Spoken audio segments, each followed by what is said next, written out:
إن الحمد لله نحمده ونستعينه ونستغفره ونعوذ بالله من شرور أنفسنا ومن سيئات أعمالنا من يهده الله فلا مضل له وما يضلل فلا هادي له وأشهد أن لا إله إلا الله وحده لا شريك له وأشهد أن محمدا عبده ورسوله أما بعد. طيب يا إخوة, we'll continue with the fiqh of Ramadan, Kitab al-Siyam من Bulugh al Maraam. Inshallah, we will take book of fasting from Bulugh al Maraam. وعن سلمان بن عامر رضي الله عنه عن النبي صلى الله عليه وسلم قال إذا أفطر أحدكم فليفطر على تمر فإن لم يجد فليفطر على ماء فإنه طهور. Hadith Salman bin Amir radiallahu anhu narrated the Prophet said that if one of you break your fast, let him break fast with tamar, dates. If he doesn't find, let him break fast with water. Indeed, it is pure. We have another hadith عن أنس رضي الله عنه كان يفطر على رطبات قبل أن يصلي فإن لم يجد فعلى تمرات فإن لم يجد تمرات حسوات من الماء. There is another hadith of the Prophet said that of Anas, the Prophet will break his fast with rutabat. If he can't find rutabat, he will bake it with dates, and if he can't find dates, he will bake it with water. What is rutabat? Rutaba is date, but it's moisture one, very wet, and that's the first stage of dates. Then it becomes dry. Okay? So rutaba means moisture basically. So these dates, if you check it, you'll find it. It's yellow color and a very wet one, moisture. Prophet will break fast with that. And if you can't find it, then the dry dates. If you can't, then the water. Okay? These are the stages. Obviously, it is recommended mustahab. And if someone were to break fast following this tartib order, then it is you'll get reward for that, inshallah. You following the sunnah of the Prophet, because Prophet is to do that, and that's the way we should do it. And dates, Ibn al-Qayyim mentions in Zadul Ma'ad and other books that Tibb al-Nabawi in prophetic medicine that tamar has a lot of vitamins. And it has a lot of, it helps your body, stomach, liver, and we have hadith that, that if you have dates every morning, 7 dates, it protects your stomach from any form of illness. طيب. قال ابن القيم في الطب النبوي وهذا من كمال شفقته صلى الله عليه وسلم على أمته. Okay. This shows when Prophet ﷺ, showing the ummah that this is how you break your fast, shows Prophet concern for the ummah, okay, and advice. فَإِنَّ الْتَمْرِ مُقَوِّي الْكَبْدِ, okay, مُلَيِّن لِلطَبْ. So basically, Ibn Qayyim said that the date strengthens the liver, okay, it makes your liver stronger. وهو من أكثر ثمار تغذية البدن. So, and it is a nourishment for the body as well. Dates. And a lot of other benefit in the tamar. So, and plus when we fast, hold your stomach empty, and the best thing you can put in your stomach is the dates and water, not PFC. Go to PFC and have your meal deal, 6 wings and chips and Coke. That's destroying your stomach. Yadu billah. People do that. But this is shows Prophet said, have this. This is better for you. Dates is better for you. We have a lot of vitamins in dates. So now we learn from this hadith, my brothers, that when we break fast, we should break with the dates. And then water. And rutabat, the most wet one, that is. If you find it, start with that. Rutabat, form of date. طيب إخوة, that's the benefit of this hadith. Next hadith, وعن أبي رضي الله عنه قال نهى رسول الله صلى الله عليه وسلم عن الوصال فقال رجل من مسلم من المسلمين فإنك تواصل يا رسول الله. فقال وأيكم مثلي إني أبيت يطعمني ربي ويسقني فلما أبوا أن ينهوا عن الوصال وصل بهم يوما ثم رأى الهلال فقال لو تأخر الهلال لزدتكم. طيب, here he said Hadith of radiallahu anhu that Naha Rasulullah sallallahu anil wisal. What is wisal? Fasting wisal. Wisal mean the Prophet will fast continuously without breaking the fast. So 2 days, 3 days, 4 days maybe he'll fast. Okay? And some of the actions are khususiyah of the Prophet sallallahu, and this is one of them. طيب. And Prophet would do that. Okay? This Naha here mean this is tahrim, haram. Okay? We talk about that. So the Sahaba said, فَإِنَّكَ تُوَاصِلْ يَا رَسُولَ اللَّهِ صَلَّى اللَّهُ عَلَيْهِ وَسَلَّمَ. So Prophet said, forbade, but they said, Ya Rasulullah, you do that. We see you fast. Okay? So Prophet said, who is like me? And none of you like me. Meaning, Prophet, I am the most atqa, I'm most righteous. يُطْعِمُنِي رَبِّي وَيُسْقِنِي. What does يُطْعِمُني وَيُسْقِنِي mean? It's majaz. It's not literally, that's what it means. It means that my taqwa, my ihsan, my iman, my yaqeen suffices me. It's not literally get food and drink. No. That's iman and taqwa. Sorry, my voice is a bit to my sore throat. That suffices him. Okay?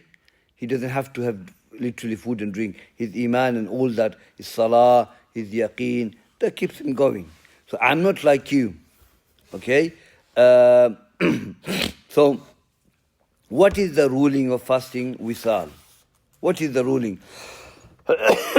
Now, scholars have difference of opinion regarding continuous fasting for 2 days, 3 days, without breaking the fast. اختلفوا في حكم الوصال على 3 أقوال محرم مكروه جائز مع القدرة. First is haram. The first opinion this is haram because Prophet said, Hadith said, Naha Rasulullah. So the ulama say Imam Shafi, Ibn Abdul Barr, when the Naha is mentioned in the Quran, prohibition means tahrim, it's haram. The basic ruling of Nahi, asluhu, tahrim. So say, khalas, Prophet forbade. And there's another hadith, Prophet said that, La tuwasilu, do not do wisal, continue to fast like this. This is haram, tahrim. So that's the first evidence they used to say it is haram, muharram. Makruh, second opinion is that ذهب إلى جواز Abdullah bin Zubayr. This is jawaz. Some says kiraha.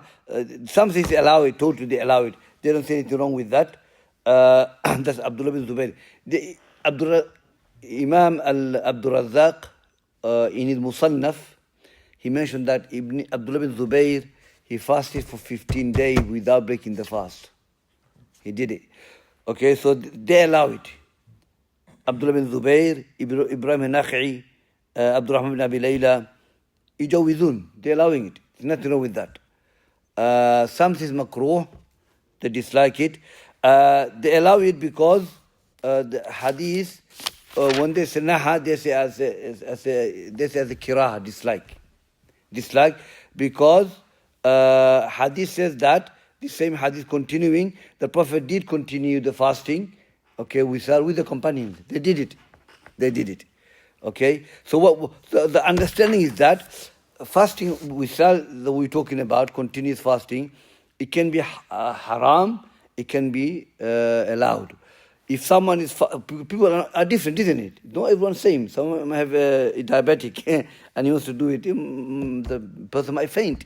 So it's going to be haram for that person.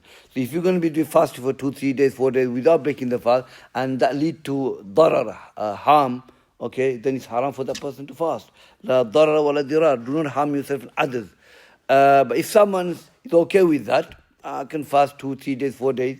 Abdullah bin Zubayr did 15 days and there's no harm on you physically, then it's okay for you to do it. Based upon your qudra. Otherwise, it is haram. So this naha, some of the ulama say likiraha, dislike. Okay, because if someone can do it, let him do it. If you know yourself, I can go on for 2-3 days without eating, not breaking the fast, then tafaddal, you know. It's not for everyone. But we know not meant to harm ourselves. Deen for ease, not difficult. Even fard siyam, if you are ill, you don't fast. This is not even fard. This is for the Prophet ﷺ. So this is because wisal fi siyam, continue to fast for 2-3 days. Prophet did it, Sahabas did it, but the khilaf is there. It's for someone who can do it, let him do it, inshallah. But this is was specifically for the Prophet ﷺ, because nothing was revealed for other than Prophet. They did it because they saw Prophet do it, want to imitate him, want to get the ajr. But Prophet said you shouldn't do that, you know. But anyway, that's the aqwal ulama on this. So you understand now that wisal fi siyam, continuous fasting. Next hadith, وعن أبي هريرة رضي الله عنه قال قال رسول الله من لم يدع قول الزور وعمل به والجهل فليس لله حاجة أن يدع طعامه وشرابه. طيب, whoever doesn't leave قول الزور, bad statement, and action, Allah is no need of him leaving his food and drink.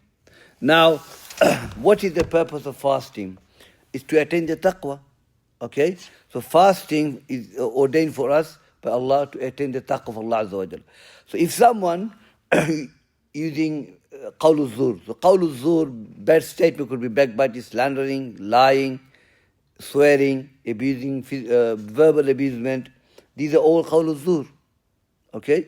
Well, amal bihi, which is evil, you know, doing major sins, maybe doing khamr, having intercourse with the wife in the month of Ramadan, you know, physical abuse, you know, things like that. These are all related to the actions. Now, Hadith says, if you do that, then your siyam is not, Allah doesn't need of you leaving the food and drink. It is because your purpose of Ramadan to make you better Muslims. But it is contradicting. You're fasting holy month and you're doing this. You should be doing it anyway, but especially month of Ramadan is more sacred time month. You should be avoiding that. قول الزور هو قول المائل عن الحق إلى الباطل. قول الزور, but some said, to turn away from speaking truth, speaking falsehood. فيدخل في كل كلام محرم من الكذب والغيبة والنميمة. Okay, include every form of haram statement, lying, backbiting, slandering, testifying, false statement, cursing, all that. The all include in that. فكل قول زور فهو محرم في كل زمان ومكان. So bad statement is haram in every time and place. ولكن يعظم يشتد إثمه إذا كان في زمان فاضل كرمضان. But the sin goes more higher. The crime goes more severe if you do month of Ramadan. Okay? Month of Ramadan. Or noble places like Haramain. So in Haramain, if someone were to do haram, say drink alcohol in one of the Haramain, Mecca, Medina, sin is severe. Okay? Whereas if you drink here, it's not that severe. But it's a major sin, but his sin is not severe. Like if you pray Haramain, you would receive more than praying here. Likewise, sin as well. So as a Sa'im, as a person who fasts, he should abandon all this in Ramadan and outside Ramadan as well. The hadith says that if someone were to argue with you, you said, I am fasting. You avoid it. You avoid it unless it becomes the daruri, necessity, then that's different. But you avoid quarrel, argument, everything like that. فَلَيْسَ لِلَّهِ حَاجَةً. What does it mean? Allah is no need of him leaving the food. Means that before that, you know, when you fall into this thing, sins, does it nullify your siyam? Shaykh Mu'tamir said it doesn't, but you lose the ajr, the reward. Ibn Ahmad said that if every person who backbite, and if he breaks the fast, there will be no siyam. You're going to fall into it, isn't it?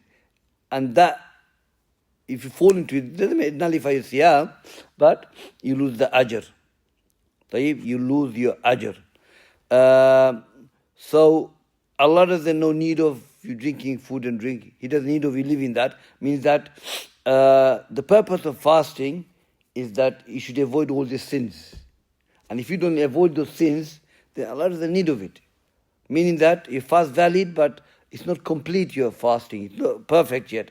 You're falling into sin. قال في الإقناع ولا يفطر بغيبة ونحوها.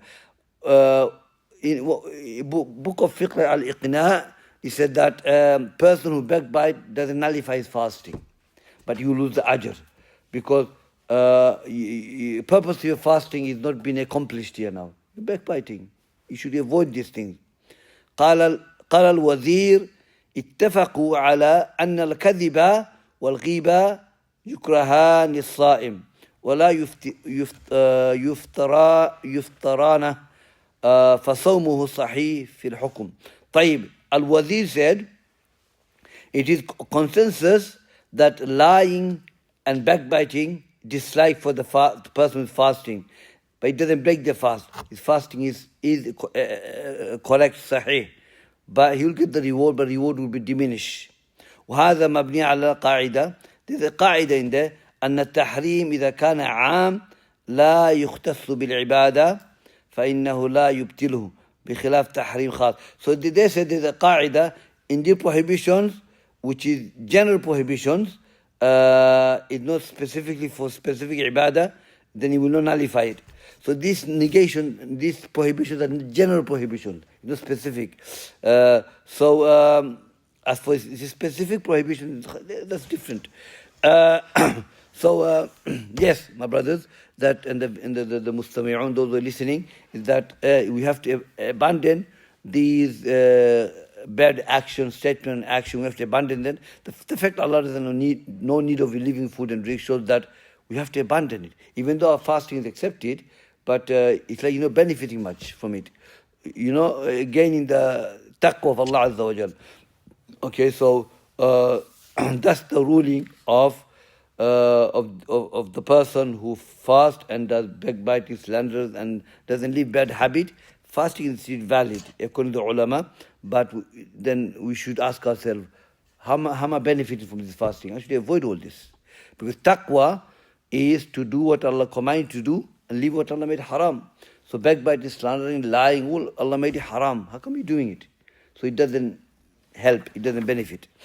طيب, the next one is وعن عائشة رضي الله عنها قالت كان النبي صلى الله عليه وسلم يقبل وهو صائم ويباشر وهو صائم ولكنه كان أملككم لإربه متفق عليه في رمضان في رواية. It's quite important.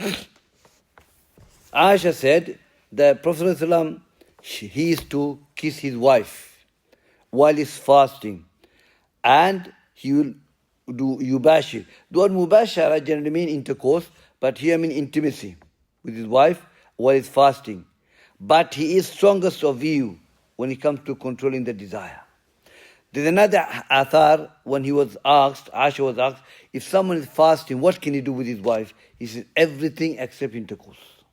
There was a hadith in Abu Dawood and Tirmidhi that an old man, Shaybani, old man came to Prophet and said, can I kiss my wife when I'm fasting? This is an important issue. It's nothing to be shy about. We're all going to fast, both of them married. Can we do that? The Prophet said, he looked at him and he was old man. He said, yeah, you can do that. Then a young boy came and said, a same question. Prophet said, no. Because young boy tend to have more desire, so he said, no. It's not for you. So it depends on the situation. Tayyib. Now, this hadith shows that a person who, if he kisses his wife in month of Ramadan, does intimacy, then it does not nullify the fasting. But if a person cannot control his desire, then it is haram for that person. It is haram. Because ما يؤدي لحرام فهو حرام Like qaida, whatever it leads to haram, that becomes haram. So if that intimacy with your wife lead to intercourse, yadu billah, then that intimacy is haram for you. طيب طيب الحديث يدل على جواز تقبيل الرجل زوجته وهو صائم رمضان. Hadith teaches or guide tells us that it is allowed for a man to kiss his wife while he's fasting. لكنه يقيد بما إذا كان الإنسان يعلم بقيد ولكنه يقيد بما إذا كان الإنسان يعلم من نفسه أن القبلة لا تحرك شهوته. طيب, so this hadith shows that a man can kiss his wife in the month of Ramadan with the condition that if a man knows himself that the kissing his wife will not increase his desire. طيب, كما يدل على جواز مباشر الرجل زوجته وهو صائم بقيد ثقته من نفسه بعدم ثوران شهوة واحد منهما. So also a person, he trusts himself. He trusts himself that if I were to do that, I will not have desire for falling into the sin. قال في الإقناع وشرحي تكره القبلة ممن تحرك شهوة فقد لحديث عائشة فإن ظن الإنزال مع قبلة حرم بغير الخلاف. In إقناع he said that it is dislike for a man to kiss his wife that might excite him, might increase his desire. The hadith of Aisha, if he thinks that he might ejaculate by kissing, then it becomes haram without any khilaf.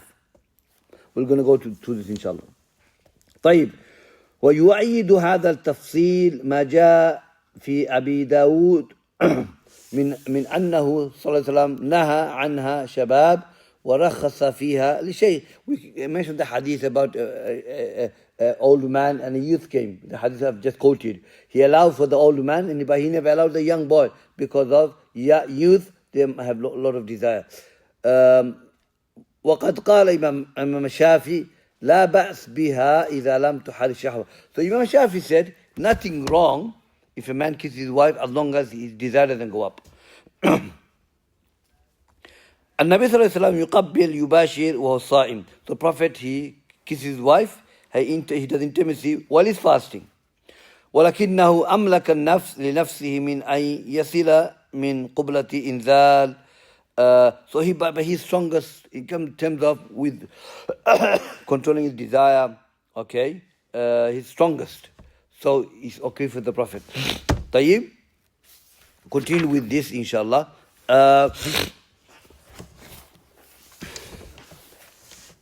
لو قبل أو باشر فأنزل. So now let's go to the next stage now. If someone were to kiss his wife, do intimacy, but and he ejaculate, what is the ruling of that? What is the ruling of that? فمذهب الأئمة أربعة أنه يفطر. The four Imam Abu Hanifa, Imam Malik, Imam Shafi, Imam Ahmed, they said it will nullify your siyam. وحكى الإجماع في ذلك, and it is consensus of the scholars. Ibn Mundhir, Ibn Qudama, and others.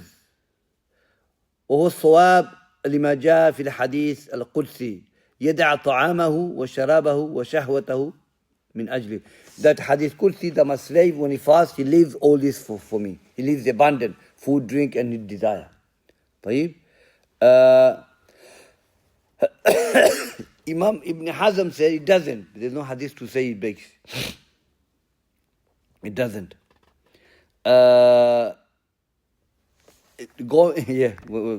فالمشهور من مذهب أنه يفطر. What we know from the madhahib, he breaks his fast. Imam Ahmed أنه لا يفطر بالإمذاء. لا يفطر بالإمذاء. So we have madhi, wadi, and mani. Okay, madhi, it comes through the desire. Like Ali radiallahu anhu had that problem. كنت مذاءً. I used to be a person of madhi. I used to have a lot of madhi.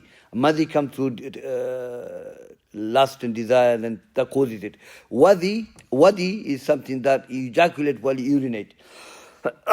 And mani is the semen that comes through from intercourse. So, Imam Ahmad said, if you kiss your wife and you have ejaculation, that is madhi, to desire, it doesn't break your fast.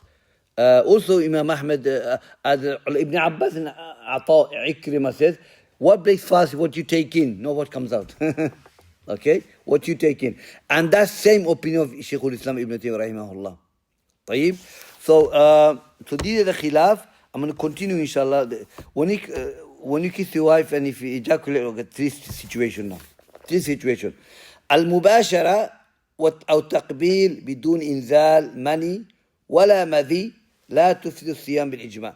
So if someone kisses his wife or does intimacy, but there's no ejaculation of semen or madhi, or from desire, nothing, then his fasting still valid without any disagreement. Number 2, المباشرة والتقبيل مع إنزال مني تفسد الصوم حكى في ذلك الإجماع. If someone kisses his wife or he does intimacy and semen comes out, ejaculate, then that will nullify the siyam, and that's ijma'. But there's no evidence for that. Ibn Hazm says there's no evidence for that. Okay? والمباشرة أو التقبيل مع الإنزال المذي دون مني في خلاف والراجح أنه لا يفسد الصوم. But if he kisses his wife or does intimacy with his wife, only madhi comes, okay, not semen, there's a khilaf, but qawlu rajih, the most authentic opinion is that it does not break the fast. It does not break the fast. But if a person kisses his wife on his cheek or something, that it's not going to ejaculate straight away. It takes time for it to ejaculate. But these are important issues that we need to know. We are married, what do we do? If someone's married and his wife is very attractive and in the house, Imam Shafi said, send her to her parents' house. At that time, when you be with your wife and you're not feeling normal, it's haram for her to be in the house. It's haram for her to be, even though she's your wife, she can't be with you. If you're attracted to your wife so much that you feel that the desire is arousing, then it's haram for her to be in the house. Shaitan is there. Third can lead the person to fall into that. A Sahabi fell into it. A Sahabi, radiallahu anhu. So, best to send the wife to the mother's house. That's what Imam Shafi said. Be on the safe side, you know. Or you go out, come for iftar. Every day, we just leave the house, 9 o'clock. Tayyib. Continuing, inshallah. So that's the ruling on this mas'ala. Can you kiss your wife? Okay, it's khilaf between the scholars. If you feel you are safe, okay. If you feel you are safe, Aisha said, Prophet was most strongest in terms of controlling the desire, then labas. As for if you ejaculate there's khilaf as well. There's nothing thabit to say it does break the fast, but that's what the khilaf on the issue, different opinion. وعن ابن عباس رضي الله عنهما أن النبي صلى الله عليه وسلم احتجم وهو محرم واحتجم وهو صائم رواه البخاري. طيب. وعن شداد بن أوس رضي الله عن النبي صلى الله عليه وسلم أتى على رجل بالبقيع وهو يحتجم في رمضان فقال أفطر حاجم المحجوم رواه الخمسة إلا الترمذي صح أحمد وابن خزيمة. Okay, hadith is sahih. Now we're going to talk about, does cupping break your fast? Okay, again Ibn Abbas says, what you take in that breaks your fast, not what comes out. Okay, ejaculation or taking blood out. Tayyib. Now, regarding this, the scholars have differed. Or regarding hijama. Now, hijama is sunnah of the Prophet ﷺ, and hijama, cupping, was made, not fard, was recommended in Jannah. When Prophet went Jannah, Isra al-Miraj, Malaika said, Mur ummatak bil hijama. The angel says to Prophet ﷺ, O Muhammad, command the ummah with hijama. But hijama has so much ni'mah, blessing. And hijama is such a blessing thing because what it does, it removes your old blood basically and helps your blood flow to go better, inshallah. Prophet ﷺ did hijama, and he said to Abdullah bin Zubayr, Ya Abdullah bin Zubayr, throw my blood away. Throw it away. So he went out, he looked at the blood. This is blood of Messenger of Allah sallallahu alaihi wasallam. How am I going to throw it away? I drunk it. So he came home, came in. Prophet said, Ya Abdullah, have you thrown the blood away? He said, Ya Rasulullah, I've thrown the blood in the safest place. So Prophet said, you drank my blood. Yes, I've drunk your blood. He said, I can't throw this blood. The blood of the Prophet. Shaykh Anjali, when he gave life of Abdullah bin Zubayr, he mentioned this. He drank the blood of the Prophet. It's authentic qissa. So anyway, so hijama, does he break the fast? Here the hadith says, one Prophet said that Ibn Abbas said the Prophet did hijama when he was muhrim, when he was in Hajj. And he did hijama when he was fasting. وهو الصائم, this has in Bukhari. They say this, وهو الصائم, Imam Ahmad said it is not authentic. But no other ulama says that, as far as I know. Imam Ahmad doesn't authenticate the part where it says وهو الصائم, what is fasting. But it's in Bukhari hadith. Okay? Now, Prophet did hijama, and Sahabas did hijama. Alqama, I think, she said that we were in house of Aisha in month of Ramadan, we did hijama. Imam al-Zuhri reports that Ibn Umar radiallahu anhu, he did hijama while he was fasting, then he stopped it because it became weak. He became weak. So again, same principle, okay? If you're going to do hijama and you're going to fast 3-4 days continuously, depend. So if you're going to do hijama cupping and it takes your blood out and you become weak, it can become haram on you. It can become haram. But if the blood is taken, but you're okay, nothing wrong with that, then no problem, inshallah. So Uthman, other companions, they did hijama, nothing wrong with that, while they're fasting. You're taking out the blood. So it is allowed if you're okay. It is allowed, you have some empty stomach, you know yourself. If you think, if I do cupping, I'm okay, I'm not going to feel dizzy, I'll be okay, then it's okay. But if it's going to harm you, then it can be haram on that person. So it's individual issue, not everyone. Everyone is not same, has same problem. So this is shows that Prophet did hijama, you can do hijama while you're fasting and when you're in ihram. The other hadith, Prophet was in Baqi. Baqi is a graveyard where Muslims are buried. You know, there's a Jannatul Baqi. You can't say Jannatul Baqi because we don't know everyone in Jannah. So it's a Baqi where Muslims are buried.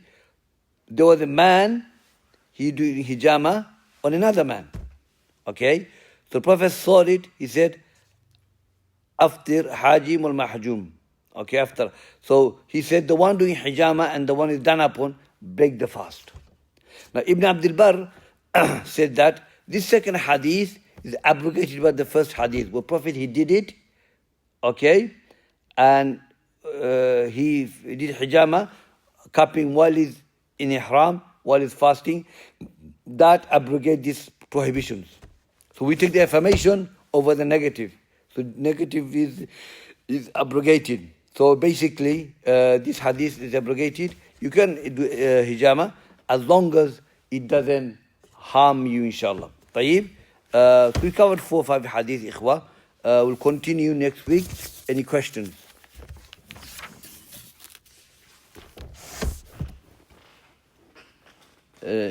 Mustafa, okay? Go on. So you know how Muslims, they decrease the ajr for fasting. So Yeah.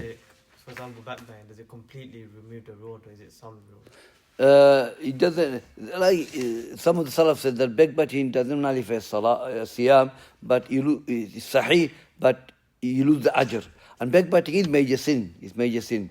So you lose the ajr because you're doing the sins. Allah doesn't need you leaving the food. You lose all the ajr, you get some. Now you get some ajr, but you lose ajr as well. We don't know how much, Like someone is praying, either he get 10th or 9th or 8th, 7th, 6th, 5 to 1. So like that, it could be only Allah knows, because it's between you and Allah, isn't it? How much ajr you're going to get, how much will be removed. So ghiba, all this, that will remove a lot of ajr from you, from the person. And not only that, how can you fast when you should be keeping away from these sins and you should be attaining taqwa? But you're not attaining the taqwa. So it's not working on you. Yadu billah. Yeah. He had a question first. I wanted to ask about itikaf. Itikaf, yeah. In the last 10 days, if person, because this year I'm going to try my best. Mm. Is there more reward than doing it at home? Like, itikaf, is it exclusive to the masjid and Yeah. not at home? No one can. Okay. Jazakallah khair. I'tikaf. I'tikaf means to seclude yourself. Linguistically, to seclude. I'tikafa, to seclude. Seclusion. So, what we know from the hadith, Prophet always did i'tikaf in the masjid. Okay? So, i'tikaf, you can do i'tikaf now, go home, seclude yourself, you can do that. But in Ramadan, i'tikaf should be in the masjid. Okay? You can go haramain, do i'tikaf, whatever. So it should be in the masjid, inshallah. What's the reward for doing itikaf? Is there a lot of reward? It's sunnah of the Prophet, the ibadah. Yeah. And the reward is double added, double to, multiplies your reward. So purpose of i'tikaf, if you understand the Arabic language, it means you seclude yourself to worship Allah. This last 10 days, the hadith said, Prophet will increase the ibadah even more. Because we don't know when the Laylatul Qadr is going to be. So you in the masjid, you're busying yourself with Quran, adhkar, istighfar, because we don't know when the Ramadan is. And Prophet will increase himself and the family, he'll work them up to increase in ibadat and all that. So last 10 days, i'tikaf is very vital between you and Allah, and to increase the reward, to become more close to Allah Azza wa Jal, and intensify the ibadah as well. So must be the best place, i'tikaf. You're there, khalas, you're in the house. You were in the house, your family, make iftar, do shopping, this and that. But when you're in the masjid, you leave all that. Okay? Addition to that, when you do i'tikaf, can you come out from i'tikaf? You're allowed to come out from i'tikaf for daruriyah. For example, you have to go to hospital, family members in hospital, or someone became ill. Safiya came to see Prophet while he was doing i'tikaf. Prophet came out with Safiya, he escorted her to the house. Okay? And another benefit, 2 Sahaba from Ansar came. Prophet said to them, this is my wife. Allahu Akbar, Ya Rasulullah. Ibn Qayyim mentioned this. Waswas of shaitan. He said, Allahu Akbar, Ya Rasulullah, we know this is your wife. He said, no. Indeed, Iblis, shaitan, crawls in your bloodstream. So he created doubt, A'udhu Billah. So he brings the hadith. So you can take your wife, escort her to the house. You can go out. If there's no food, you can go out, get the food. Necessary things, you can do it. But you can't go out for a tea, let's go for a munch, let's go to Shamim and have some. That will nullify your siyam. If you have work, you can still do itikaf. Work, go to work. And then come, No. You have to take the annual leave. You have to take. Yeah. So you can't. So for example, I do i'tikaf and say it's on the masjid, and do i'tikaf and go to work, come back. That breaks the i'tikaf, isn't it? No. But then you have to take the annual leave for the 10 days. Yeah. Say obviously now it's winter, so the days are short, it's easier. But in the summer, sometimes because the days are long, if someone's fasting and maybe they feel unwell, maybe they feel a bit faint, are they allowed to break the fast? Okay, that's a good question. Okay, Shaykh Sulaiman Ruhaili in Usul al-Fiqh, he talks about mashaqqa. He said mashaqqa 2 types. One mashaqqa is, when you first day you fast and you come out and you feel vomiting. It's just not a mashaqqa, it's not a burden. You feel like that at the beginning. this is not a burden that you should break the fast. But if you feel you go hay fever, and you go, you're feeling dizzy, you're ill, temperature gone up, then you break your fast. Obviously, if you're ill, you know yourself, I'm ill or not, then you break your fast straight away. You have to make up before you do the shawwal. That's a khilaf as well. Khilaf. We talk about that, inshallah. But yeah, then you have to do qada of that. Yeah. Just qada. Yeah. You just make it up. Yeah. If you come in, you make it. Yeah. Also, one more thing, obviously, especially living in non-Muslim countries, a lot of Muslim people who are working in, at work, and I've seen over the years a lot of people, they use like Ramadan or fasting as an excuse to try to tell the managers to give me less work and stuff like that, and like trying to avoid their normal duties. Yeah. Now, is that right? Because of the hadith that the fasting is, the reward with Allah is between you and Allah. Allah will reward it. So when people they try to reduce the normal work, like let's say your job is this, they want to do less because they're fasting. Some companies, they allow it. Does that take away from the ajr of fasting?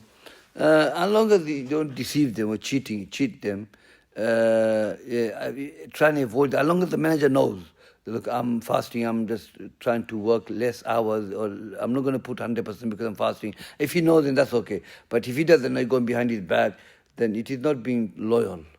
I'm going to be unloyal. Be loyal for what you're doing. Let the manager know you're fasting, things like that. But don't go behind his back and break their trust. It's not good. I work in a hospital. I've got certain tasks to meet. I'm fasting and I'm intentional, I'm not going to do it. Then I'm not doing my job properly, and I get paying me and they don't know. It's not good. So try and do much as you can. And if you think, if the person thinks I'm tired today, I can't do everything, then let the boss know, look, I'm going to go, or I'm not going to put 100%. Then that should be okay, yeah. But doing behind his back and boss thinking he's doing it, but he's not doing it, and using then they can, it's not good. It doesn't look nice. If the Imam prays 20, and then a lot of people leave at 8. The regard that, because I know they won't get the full reward, when you finish with the Imam. Others, they pray to the end. Here, I've seen it. They pray to the end. When the Imam not about to do, when he's starting his witr, they start leaving. So I can quote some. When it comes to Tarawih, Hadith says that whoever stand with Imam and finish with Imam, you get the order of praying whole night. So if the Imam, they use this Hadith, Shaykh Fawzan and the scholar of the Saudi to pray 20 rak'ah, okay? But there's no Hadith to say that. But if you're going to pray 20, then finish with the Imam. If you're going to pray 8, then pray in a masjid where they pray 8. That's the best thing to do. But to walk away after 8, it's not haram. And I'm going to quote one of the scholar. His student was narrating to us, and he was there, Abdul Hashami. He died. His father, Shaykh bin Baz. So they went to the masjid, one of the masjid, and they prayed Tarawih, and the masjid prayed 20 rak'ah. Okay? So after 8, Shaykh said, Sunnah takfina. Namshi. Sunnah will suffice us. Let's go. So he prayed it and they left. So some of the ulama said that if you pray with the intention, I'm praying only because the Prophet prayed 8, you get the ajr, inshallah. You get the ajr. So Shaykh al-Islam says that if you pray 20, make it short. If it's 8, make it longer. So I advise the brothers, go to places where they pray 8 rak'ah and 3 witr, like Al-Huda Masjid. Go there. Khalas. But if you can't, would you advise us to pray 20? Would you advise us to nothing wrong with that. Nothing wrong with that. Pray, you get the reward of the whole night, isn't it? You don't want to give bad impression to the people. Understand? Or go to masjid like Masjid Shatibi, they pray 8. I don't know if they pray 8 and Huda prayed 8. I think Ashadibi changed it, but last time they did 20. Okay. So go to Huda, they pray 8 rak'ah. And the 3 witr, alhamdulillah. But if you do 20 with the Imam like here, this is my local, you get the full reward of the night if you... Based on the hadith, it's general hadith. Yeah. Yeah. Yeah. So Why yeah. if they pray witr in a different way? So some people, they don't pray witr in the proper way. So do you still follow this Imam? There's a hadith of Aisha and Ibn Umar that when you pray witr, if you pray 3 rak'ah, hadith says, one of the hadith says that Prophet prayed 1, 2, he stood up, and third he sat down. Another hadith said, on the second he made tashahud, they gave salam, and third he prayed by himself. It's a hadith. Yeah, clear hadith. Here they did 2 and 1. Yeah, two and one, or second rakah give salam and pray the third by itself, or you continue to pray 1 and 2, you get up, third you sit down and give taslim and then sit. But I've seen some masjid, they do it like the Hanafi way, so they just do The other way, there's no dalil for it. Allahu alam. There's no dalil for that. And hadith said that don't pray witr like maghrib. So the best way to separate is that you pray 2 rakah, give salam, and pray third by itself, or pray first rakah, second rakah, you get up, third you sit down. But if you're in that situation, you have to do Hanafi with it, they just leave, or do you pray with it? No, I mean, that's the complication comes in. Best not to go to place where they pray according to hadith. Best thing to do that, yeah. I would say. In regards to the obviously 20 rakah, 8 rakah, you know, the hadith of innamal a'malu bin-niyyah. So if the person intends that I want the reward of doing with the 8 the imam, and like for if they say I want to do with the imam and get the reward of the whole night, they'll get that reward. Yeah. And if they intend I want to follow the sunnah. If you pray 8, I want to pray because Prophet only prayed 8, then the khalas. But hadith of Aisha, he said that Prophet in Ramadan, outside Ramadan, never prayed more than 8 in the 3 witr. Never. So he himself prayed 8 only. But hadith also said, day pray and night pray 2, 2, 2, 2. General hadith. And in Bassam brings some of the Salaf prayed 40 rakah, 30 rakah, 60 rakah. So it's ongoing thing. But sunnah is only 8. 8, yeah. But we're not saying if someone prayed 20 is invalid. No, we're not saying that. It's accepted because hadith, whoever pray with the imam and finish it, get the reward of whole night. Yeah.